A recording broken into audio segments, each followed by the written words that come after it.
Umekuwa ukijiuliza sana kwamba je, watu wale wamefanikiwa vipi? Mbona mimi napambana, nafanya lakini sioni matokeo? Ngoja nikwambie. Watu waliofanikiwa siku zote wana vitu vikubwa vitatu. Vitu vikubwa vitatu. Cha kwanza kabisa, wameamua kufocus au kuangalia kile ambacho wanakiamini wao. Kwa hiyo wao hawajaangalia watu wanasema juu ya nini. Wao wameamua kufocus au kuangalia wao wanataka nini. Cha kwanza. Cha pili, hawa watu waliofanikiwa wenyewe wameamua kufanya kazi kwa muda wao wote kutimiza lile ambalo wanalifikiria kuifanya.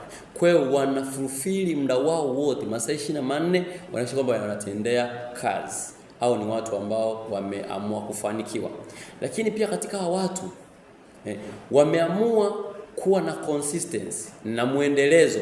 Wameamua kuwa na muendelezo sahihi. Hawa watu pia wameamua kufanya jambo katika hali ambayo kwamba hata kama wakianguka wanafanya mistake nyingi sana, lakini bado wanaendelea mbele. Kwamba mistake nyingi haikufanya mtu kukata tamaa, no. Hao watu hawakati tamaa. Kwa hiyo hata kama wamefanya makosa mengi sana, lakini bado wanaendelea mbele. Na wewe je, jiulize, katika hizo pointi tatu kubwa, ni ipi wewe ambayo kwako ni kikwazo? Je, hauwezi kuwa na mwendelezo wa jambo hilo? Ni wewe sasa tafakari sasa kwamba je, nashindwa kuwa na mwendelezo.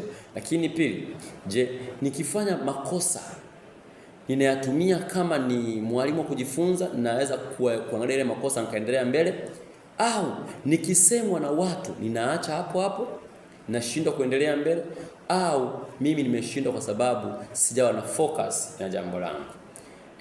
Okay, katika hiyo video fupi tu itakusaidia kujaribu kufikirisha mbali, na mwisho wa siku utaweza kuona, anza upya, endelea mbele.